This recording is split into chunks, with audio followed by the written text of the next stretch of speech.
Hola a todos, ¿qué tal? Mi nombre es Pablo, estamos aquí en un nuevo episodio de Lánzanos, en el espacio de innovación Boulevard Coworking.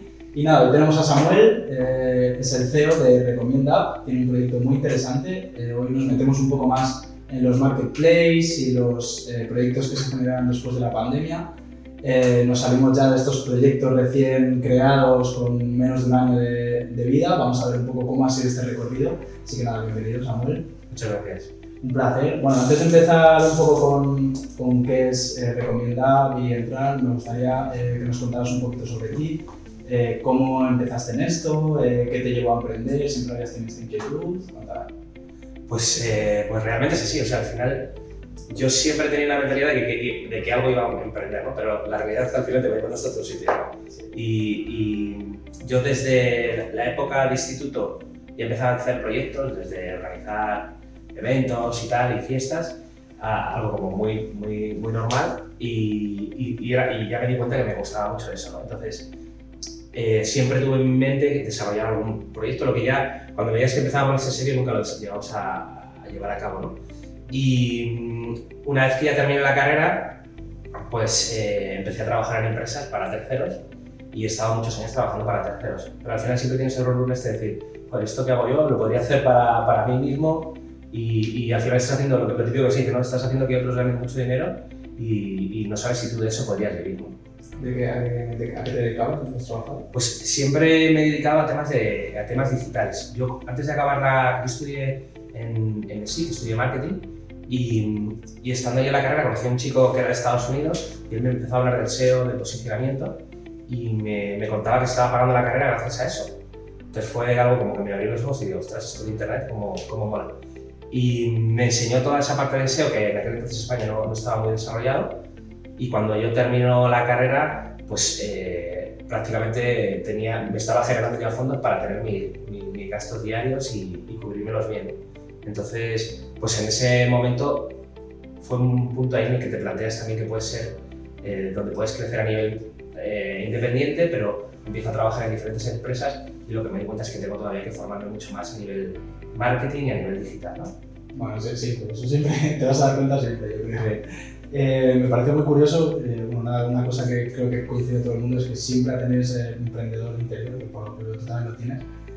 ¿Qué clase de blogs o qué posicionabas en Instagram? ¿Blogs? Supongo que harías un estudio para las claves, verías dónde está el nicho. Pues lo primero que hice, mi padre por aquel entonces le habían prejubilado, llevaba muchos años trabajando en banca, y es que hubo varias olas de prejubilaciones en grandes bancos de España, y un poco para dedicar su tiempo él se dedicó a pintar. Entonces lo que pensé es, bueno, voy a hacer una web para mi padre con los cuadros que pintar. Entonces a todos nos gustaba mucho y era como, vamos a ver si esto puede haber una web. Y recuerdo la primera keyword que era cuadros al óleo. Entonces esa keyword la logré posicionar en primera posición en Google, y no solo en búsquedas naturales, sino en imágenes. Y tenía un montón de tráfico.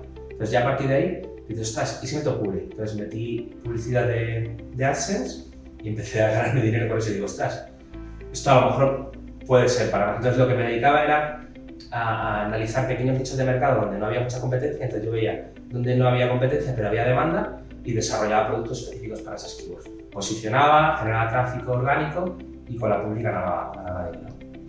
Qué interesante. ¿Y cuándo llega ese momento, cuándo surge la idea de recomendar y cuándo llega ese momento de dar el paso? Pues la idea, o sea, yo el paso lo doy en 2020, realmente un poco, como te vas a enterar de la pandemia, pero un poco empujado por la pandemia, porque empiezas a tener un poco más de tiempo libre y a pensar, y ves oportunidades, pero yo esta idea la tenía en 2013. O sea, en 2013 recuerdo que me mandé un email a mí mismo para que no se me olvidara, lo típico de aprovechar la capacidad de Gmail, y me mandé un email con diferentes tips de cómo iba a ser recomendado. Entonces compré el dominio, y desde entonces lo tenía, pero nunca lo había aprovechado. Entonces ya en pandemia, con el tiempo que pasábamos en casa y demás, pues me puse a desarrollar la idea, a hablar con emprendedores, a ver otros proyectos, a analizar un poco el mercado y demás, y a ver si eso tenía sentido. Pero la idea, yo creo que es un caso curioso por el tiempo que llevaba en mi cabeza dando vueltas, ¿no? Yo soy a mí me pasa que tengo muchas veces que ves pequeñas ideas y dices, hostia, esto sería la leche, pero con el tiempo vas aprendiendo que una cosa que a lo mejor te parece la leche al día siguiente, ¿no? Entonces, siempre el filtro de la almohada es el el que mata todas las ideas. Si al día siguiente ya no te parece tan buena, dices, esto ya no es, ¿no? Total. Pero esta era la típica que desde aquel entonces, siempre que tenía una necesidad puntual de encontrar un profesional, me voy a decir, joder, tengo que hacer esto, joder, tengo que hacer esto, joder. Y era algo recurrente. Entonces, hasta que no, al final el tiempo y el día a día te va comiendo, no tienes tiempo para dedicarle, pero gracias a la pandemia, pues tienes tiempo y dices, joder, voy a ver si esto tiene sentido, ¿no? Y entonces, por ahí empezamos. Yo creo que, o sea, es un dato muy importante lo del filtro de la almohada, creo que es clave. Y yo te diría también el filtro de contárselo a la gente y no sentirte un estúpido sobre lo que estás diciendo en voz alta, porque también es, yo creo que vital, cuando tienes una idea, contárselo a los demás, Sí. Y tú mismo al decirlo en voz alta creo que te das cuenta de si tiene sentido o no. Sí. Entonces, hay un momento en el que das el paso. ¿Hubo algún punto de inflexión en tu vida o simplemente lo estuviste reflexionando y dijiste, venga, es el momento, estabas trabajando?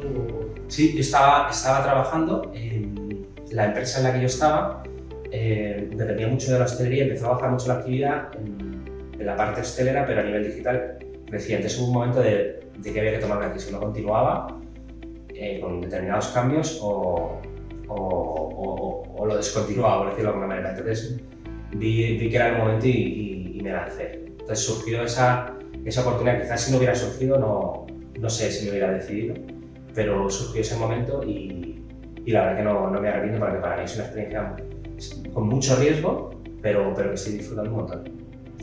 Total, eso es lo más importante. Sí.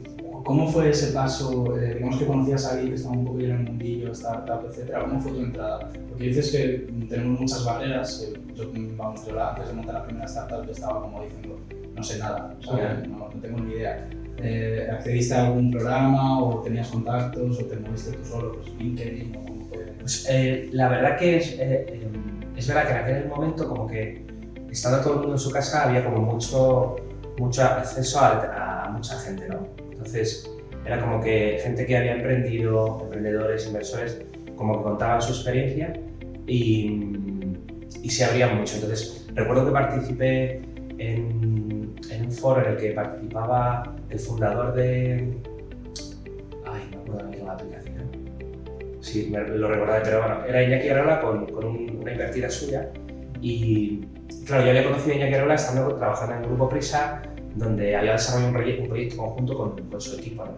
Entonces yo le conocía por la parte de fuera, estando en una gran empresa y él queriendo vendernos el proyecto a nosotros y le conocí desde el otro lado, ¿no? Oye, ¿cómo llegas a desarrollar ese proyecto? ¿Cómo lo vendes? Y ahora la situación en la que estaba invirtiendo en nuevos proyectos que surgían. Y recuerdo que le pude hacer alguna pregunta en directo y tal, entonces me gustó tanto la experiencia y lo que contaban, ¿no? Que yo era como, ostras, es que así es como me siento yo, ¿no? Es verdad que yo no he desarrollado lo que ellos, pero me veo más cerca de ahí que trabajando en una empresa. Y eso ya vino rodado, si lo que dices tú, preguntas a más gente, validas tu idea con gente de la calle o con gente que ha emprendido, a ver qué les suena, qué te dicen, qué te cuentan, y veías que eso iba rodando, ¿no? Bueno, pues nos metemos un poco más de lleno en la idea, Recomienda. ¿Cómo la definirías en 2 líneas? Súper rápido, un mini pitch. Mini pitch. A ver, nosotros lo que decimos es que Recomienda es una plataforma que puedes encontrar profesionales y contactar con ellos a partir de las recomendaciones de tu entorno.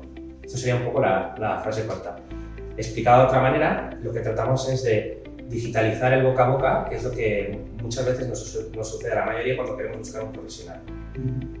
Básicamente, cada vez que yo necesitaba un profesional y habiendo trabajado un montón de tiempo en temas digitales, me encontraba con un problema clásico y es, no me vale lo que encuentro en la red. O sea, si yo me meto en Google, sé que voy a encontrar cientos de miles de resultados, si quiero un fontanero voy a encontrar muchos resultados, pero yo sé que los que están arriba no tienen por qué. No van a ser probablemente muy buenos. O sea, voy a ver gente que paga por publicidad o que sabe de SEO o grandes organizaciones. Pero yo lo que quiero es alguien que me haga un buen trabajo y que sea de confianza.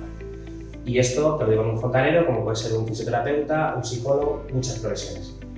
Y luego te dabas cuenta de que en las primeras olas digitales habían surgido plataformas especializadas, muy verticalizadas, pero que también generaban mucha afición por la forma de funcionar. O sea, yo recordaba que en pandemia había pedido para que me hicieran un servicio en mi casa. Dice, no, te mandamos 3 presupuestos, no sé qué. Y a día de hoy todavía no he recibido ninguno. Entonces digo, ostras, es que no hay nada que me funcione, ¿no? Y a partir de ahí surgió el proceso de Recomienda, que básicamente pues, es un sitio donde tú puedes encontrar profesionales y donde el valor te lo aporta quien lo ha recomendado, ¿no? bueno, aquí tengo dos preguntas. La primera es que sí es cierto que hay servicios que son más personales, incluso, pues, por ejemplo, has mencionado los psicólogos, pero incluso otro tipo de servicios que sí que valoran mucho la recomendación. Pero por lo que sé, en vuestra app lo que más predomina, o digamos, los early adopters son específicamente el fontanero, son este perfil de profesionales, ¿no? Sí, hay, la última vez que publicamos un ranking, que hace cierto tiempo hicimos un estudio de lo que más busca la gente, los profesionales más demandados suelen ser profesionales para el hogar y luego el fisioterapeuta. Curiosamente es un profesional que es muy solicitado. Y por lo que dices, es verdad que en el día a día es muy de recomendar, de boca a boca, la verdad es que sí que tiene sentido. Sí. Ligando con esto, también he escuchado que has llegado a ver búsquedas como que la gente buscaba vacunas por vuestra app. Sí. Cosas tan locas. ¿Qué es lo más loco que te has encontrado que busque la gente por vuestra app? Bueno, recuerdo el caso este de vacunas, sí. Cosas que a veces son indescifrables que dices, no sé lo que está buscando, no entiendo lo que está poniendo. Y sí, luego pues te puedes imaginar un poco, la gente busca nombres propios, dices, no entiendo muy bien a quién están buscando, pero en el fondo la gente normalmente lo suele entender. Y luego uno de los problemas clásicos que hay en nuestro sector es que muchas veces tú tienes claro qué problema tienes, pero no sabes el profesional que te atiende eso.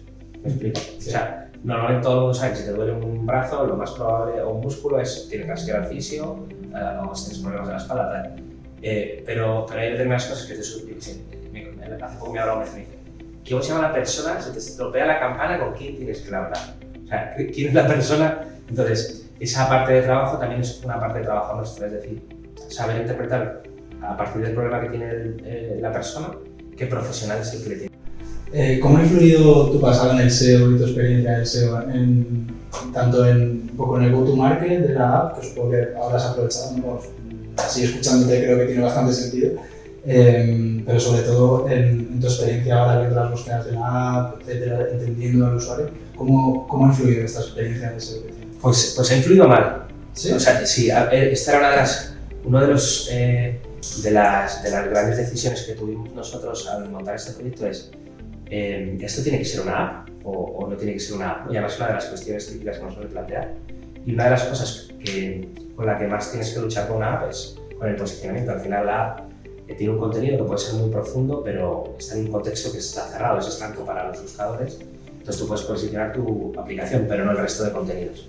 Entonces, eso para nosotros es un pequeño handicap que sabíamos que nos iba a condicionar al principio, pero que ahora en breve vamos a resolver. Entonces, al principio sabemos que sea trabajando en el formato app es un problema, pero si bien es verdad que lo complementas con la versión del SEO para las aplicaciones, que es el ASO. Entonces, oye, nosotros estamos trabajando muy bien el ASO en los stores, pero lo que es el SEO en una aplicación es más complicado de posicionar. Entonces todavía no estamos aprovechando ese long tail que en breve podemos darle mucho más recorrido, ¿no? Hablando de tema marketing usuarios, ¿cómo rompisteis? Porque creo que todos los marketplaces tienen el mismo dilema, que es, en tu caso, entran usuarios, no tengo profesionales, se van, entran profesionales, no tengo usuarios, se van. ¿Cómo rompisteis con esa brecha? Pues este fue otro de los grandes dilemas, ¿no? de cualquier marketplace. Oye, ¿qué es antes el huevo o la gallina, ¿no? Eso es. En nuestro caso, se producían circunstancias curiosas y es que normalmente nos queremos tratar como seres independientes y muchas plataformas los tratan así, es de, oye, tú eres un particular que buscas o eres un profesional que ofreces tus servicios. Y la realidad es que todos somos personas, ¿no? Tanto particulares como profesionales. Entonces, un particular que está buscando un fontanero, la relación parece muy clara, pero es que este fontanero puede estar buscando un psicólogo o un gestor que le lleve sus papeles. Entonces, lo interesante es el perfil doble que nosotros favorecemos mucho, es decir, alguien puede ser profesional y quiere ofrecer sus servicios, a su vez puede pedir y demandar servicios. La realidad es que es así, porque normalmente un profesional requiere los mismos servicios que cualquier particular, ¿no? Sí, total. Entonces, jugamos mucho con esa baza. Qué interesante, ¿verdad? Muy interesante. Yendo ya un poco a lo que es otra vez lo que hay detrás, digamos, de recomendar. Bueno, me has dicho antes que empezaste en 2021, ¿verdad? Empezamos en 2020 y la primera versión la publicamos el 1 de enero de 2021. Vale, o sea, justo a principios de 2021. Sí. Cuéntame un poco hitos en este trayecto, ¿cómo habéis? Además, me parece curioso que en vuestro LinkedIn tenéis el Pasitos, que me parece muy guay a nivel branding. Cuéntame un poco cuáles son las cosas que más destacadas, pero ya un poco sobre todo a nivel personal. Las cosas que más has celebrado y que tú has dicho, wow, lo he conseguido. Pues, a ver, al final un poco lo que vamos celebrando nosotros nos lo planteamos un poco como una carrera pues, de eso, de pasitos a pasitos, es como cuentas. Nosotros en nuestro LinkedIn desde el principio dijimos, ostras, ¿qué vamos a contar en LinkedIn? Y contamos desde la primera vez que fuimos al notario, que nos vio a los fundadores presentarnos con unas mascarillas de colores, que el notario perchaba ahí con traje súper clásico, con nuestros colorines. Pues eso, contar un poco nuestros pasitos. O sea, nosotros no buscamos grandes acontecimios, sino pequeños avances constantes. O sea, cada poco tiempo siempre estamos contando cosas nuevas que hacemos, o bien de producto, o bien que nos invitan a algún sitio, a algún evento, algún hito que conseguimos. Entonces nos gusta contar un poco esa experiencia, no algo grandilocuente. Evidentemente si lo pasa lo contará, pero tendrá su espacio como lo tienen el resto de pasitos. Quizá eso es un poco lo que más nos gusta, poder ir descubriendo que vamos evolucionando y que nos vamos sorprendiendo con cada cosa que nos va sucediendo en este tiempo, ¿no? O sea, al final tampoco creemos y yo creo que también es un poco propio de la startup, que tampoco hay un momento para celebrar grandes cosas porque tienes que pensar en lo siguiente que va a venir. Y ahora, por ejemplo, nosotros estamos a puntito de cerrar una ronda y ya estamos pensando, ya no podemos ni estar pensando en celebrarlo porque lo que hay que ver es, oye, vamos a ejecutar lo que tenemos porque tenemos un plan que tenemos que conseguir, ¿no? Entonces no tenemos muchas veces tiempo para hacer grandes celebraciones, ¿no? Sí. Pero bueno, sí es cierto que habéis ganado ya algunos premios, he visto varios, pero antes me comentabas que recientemente os van a dar unos, mañana... Sí, hemos tenido diversos reconocimientos. Bueno, por ejemplo, mañana vamos a recoger no sé si esto se puede decir porque me han dicho que no lo cuento, pero entiendo que mañana ya es oficial, ya habrá salido. Pero mañana recogemos el premio de la mejor iniciativa empresarial en Alcalá de Henares y bueno, nos hace bastante ilusión porque al final es un premio que es un reconocimiento del área del propio ayuntamiento y del área de desarrollo económico como una iniciativa interesante para el municipio. También en la región de la zona de Henares nos dieron un reconocimiento como lo que son la Asociación de Empresarios de Henares, la EDE, y bueno, también son pequeños, pues eso, está bien que las propias instituciones o que los propios empresarios reconozcan el trabajo nuestro como una iniciativa interesante. Sí, totalmente. A nivel personal supongo que también significará mucho, creo que eres de allí, ¿verdad? Y por lo menos lanzasteis la app de allí y tiene que significar bastante a nivel personal. Sí, a ver, yo realmente soy de Madrid, pero vivo en el corredor de Henares y quizá también por el componente local que nosotros tenemos. Nosotros, por ejemplo, aquí en Alcobendas hemos hecho muchas cosas porque entendemos que el contexto del profesional hasta ahora se ha tratado muy a nivel masivo, sobre todo en urbes como Madrid y periferia, que parece que todo es lo mismo y tú a lo mejor estás aquí en Alcobendas y llamas a un profesional y no sabes que te está viniendo de Toledo o del sur de Madrid y está haciendo cientos de kilómetros. Pues nosotros, uno de los puntos que detectamos como una posible mejora para el sector es decir, oye, ¿por qué no favorecemos que el profesional sea local? Es decir, que si tú estás aquí en Alcobendas, que el profesional que te llegue sea de aquí de Alcobendas, que seguro que tienes de todos, pero muchas veces cuando haces la búsqueda te están viniendo de muchos sitios. Si tú consigues eso, tienes varias ventajas, varios beneficios. Por un lado, el tiempo. Si esa persona te viene, te va a acudir antes que cualquiera que esté más lejos. Por otro lado, porque es la huella de carbón. Al final, este tipo de profesionales normalmente utilizan vehículos muy contaminantes y nadie se preocupa si este vehículo está todo el rato circulando por Madrid y está contaminando tanto. Si esa persona viene de cerca, por lógica va a contaminar mucho menos, ¿no? Y luego a la hora de que puedas tener cualquier incidencia y que te pueda volver a responder rápidamente, ¿no? Entonces al final también buscamos un poco ese desarrollo económico local y por eso hemos colaborado muchas veces con municipios que no son tan pequeños, porque tanto Alcobendas como Torrejón como Alcalá de Henares son, fuera de lo que es la ciudad de Madrid, son las grandes ciudades dentro de la comunidad, ¿no? Sí. Me llama la atención también que habéis hecho acuerdos con ayuntamientos, habéis hablado directamente con ellos. ¿Cómo ha sido esto? Bueno, lo primero, ¿cómo ha sido la entrada, acceder a ellos? Porque creo que para muchísimas startups van a tener siempre ese problema. Por lo menos a mí me suena burocracia, un poco el vuelvo. ¿Cómo ha sido? ¿Qué habéis aprendido? ¿Qué estrategias habéis encontrado mejor que os podríais dar? ¿Y qué acuerdos habéis? A ver, estrategia, por algo que ya podéis imaginar, no es algo que sea escalable, o sea, no es compatible con la mentalidad de una startup. Es muchas veces pura constancia y luego tener la suerte de encontrar con personas que sean facilitadoras, ¿no? Yo siempre lo digo, es curioso que los tres grandes acuerdos que tenemos son los tres con tres gobiernos completamente diferentes, o sea, partidos políticos diferentes. O sea, que muchas veces directamente que la persona con la que hablas te escuche, le guste el proyecto y decida apostar por ello. Y fórmulas no la hay, porque pues ya estos tres, cada uno se trabaja de manera diferente para conseguir lo mismo. O sea, al final, un poco búscate la vida y hables con unos, con otros, y hasta al final das una persona que te ayude, que quiere ayudarte y que confía en el proyecto, y entonces eso facilita mucho. Sí, o sea, al final es iniciativa. Iniciativa y tocar las puertas hasta que es por la adecuada. Eso es. Bueno, o sea, eso no te garantiza nada, pero sabes que alguna de ellas terminará. Alguna, claro, eso es. O sea, al final no son tan herméticos como parece cuando No. Por eso está bien. ¿Y qué se están facilitando sobre todo? Bueno, pues de la misma manera que decimos que hemos entrado de manera diferente, con cada uno hemos trabajado de manera diferente. Al final, lo que nosotros les aportamos lo que buscamos es una colaboración en la que nos ayuden a... O sea, al final lo que nosotros pretendemos, igual que en su momento cualquier municipio querría vincularse con un TripAdvisor, que pone en contacto a particulares con comercio, con ocio y demás, y con el propio turismo, pues lo mismo buscamos nosotros. Entonces, es una relación en la que queremos favorecer el desarrollo económico local y favorecer a los ciudadanos que viven en esas poblaciones. Entonces, bueno, pues hay municipios que nos han pedido apoyo a lo que son los profesionales más de toda la vida, que llamamos, gente que lleva muchos años trabajando a nivel local, y otra gente que lo que nos ayuda, otros ayuntamientos que lo que nos piden es que reforcemos o que favorezcamos que se encuentren a profesionales locales en la zona. Entonces, bueno, luego a partir de ahí también les ayudamos a extraer inteligencia, es decir, oye, esto que hablamos de los profesionales locales, yo le puedo decir a un ayuntamiento, a partir de lo que se produce en tu ciudad, te puedo decir qué es lo que se está demandando más en tu ciudad y compararlo con la oferta. Y a lo mejor esto ayuda a desarrollar planes formativos. Muchas veces, y por la mentalidad muchas veces de nuestros padres o incluso generaciones posteriores, siempre se tiende a, oye, no, tú tienes que estudiar una carrera y tal, pero hay una escasez de profesionales. Entonces, muchas veces esos planes formativos se dedican a la formación más profesional o más práctica, pues generarías esos profesionales que son tan demandados. Entonces, nosotros lo que llevamos al municipio es, oye, esto es lo que están demandando y esto es lo que tienes. Aquí hay algo que no...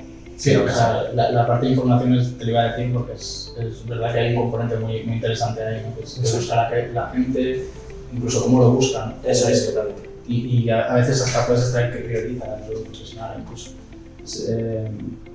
Creo que es algo muy útil y sí, creo que realmente sí que hay un componente local. Todo lo que son recomendaciones, al final, si mi peluquera me habla de alguien del barrio, pues sí, voy a preferir un profesional de mi barrio, ¿no? O sea, creo que sí, que la manera local es muy interesante, y creo que en la mayoría de marketplaces es una buena forma de empezar, o sea, segmentando y aprovechando ese componente. Bueno, pues ya a nivel personal, emprendedor, cuéntame un poco, lo primero, ¿qué es lo que más vértigo te ha dado? Es decir, imagino que bueno, tú dejaste tu empleo, ya estabas trabajando, de repente emprendiste. ¿Qué es lo que más vértigo te ha dado a lo largo de este tiempo? Que hayas dicho, me lo tengo que currar en esto, tengo que ir a tope porque me da mal rollo que caigamos aquí o que me tenga que volver atrás? Cuéntame. Bueno, quizá, a ver, lo que te da más vértigo es especialmente la gente que ha confiado en ti, ¿vale? O sea, al final cuando desarrollas un proyecto de este tipo, involucras a mucha gente que colabora contigo desinteresadamente porque le pides ayuda y te echa un cable, y desde esas personas hasta tu familia que simplemente por el tiempo que no puedes estar con ellos, o los propios inversores que han apostado contigo desde el principio, eso te genera mucha responsabilidad. Eso es lo que más vértigo te da, decir, oye, no puedes fallar a esta gente, entonces eso no te permite ni dudar, ¿vale? O sea, evidentemente te puedes equivocar, pero no puedes estar dudando. Entonces, al final es un poco lo que para mí me hace sentir más responsabilidad, ¿no? Es decir, joder, si toda esta gente ha creído en mí, ¿por qué? O sea, más razón todavía para yo no defraudarles, ¿no? Por lo menos si el proyecto, por lo que sea, algún día muere, que no sea porque yo no he dado el 100% en cada paso que haya hecho, ¿no? Totalmente. Bueno, ¿qué es lo que más una de las cosas más valiosas que has aprendido en todo este recorrido? O que una de las skills que más has potenciado? Bueno, yo creo que también he tratado de aplicar mucho, o sea, yo siempre he tratado de la experiencia, o sea, cuando estás trabajando en grandes corporaciones o pequeñas empresas, me observo un poco a la gente que no lo está pasando bien y a cómo gestiona esas experiencias, ¿no? Yo recuerdo la última época de la empresa que te encontrabas con gente muy estresada, que lo pasaba mal, pero aún así seguía trabajando y digo, no sigan, o sea, al final te estás construyendo, te estás quemando por dentro, ¿no? Entonces, eso por un lado, y por otro lado también te das cuenta a la hora de gestionar las empresas y dices, ostras, yo esto no lo haría así. Entonces, lo que trato siempre es de tener una vista atrás para decir, aprender de todo lo que yo decía antes que no se debería hacer, no aplicarlo ahora, ¿no? En la forma de gestionar, en la forma de relacionarme con el equipo, en la forma de producir cosas y a la hora de gestionarme yo mismo, ¿no? O sea, todo da la vuelta. Antes pues es fácil caer en criticar al que tienes arriba por lo mal que lo hace, pero ahora eres tú que estás arriba y que tienes que decir, ostras, es que esto yo antes me quejaba antes, ¿no? Entonces tu mentalidad tiene que cambiar en ese sentido. Bueno, pues nada, ya para terminar, algún consejo que le puedas dar a una persona que esté empezando o incluso que se esté planteando, que tenga esa iniciativa emprendedora, que esté un poco en la situación en la que tú estabas, ¿qué le dirías? Ya no solo, no lo típico de venga, atrévete, sino, bueno, atrévete sí, o si te vas a atrever, haz esto. Sí.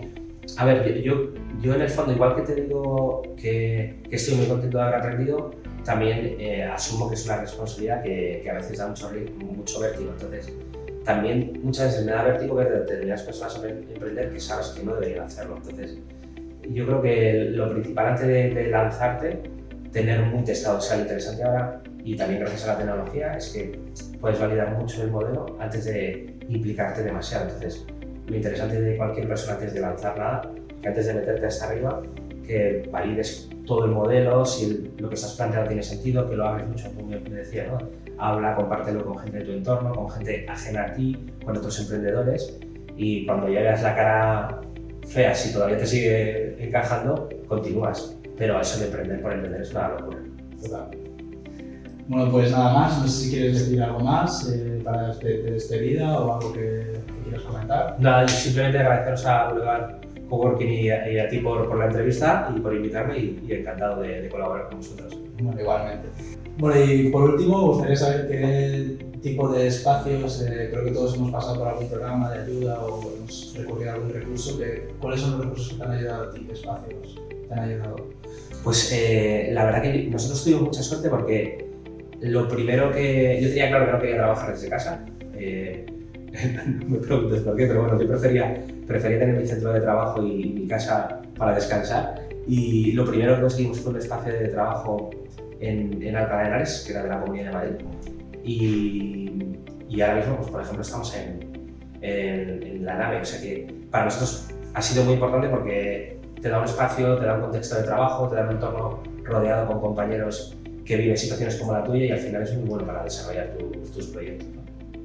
O sea, dirías que lo que más te ha aportado es el espacio, formación, aprendizaje, contactos.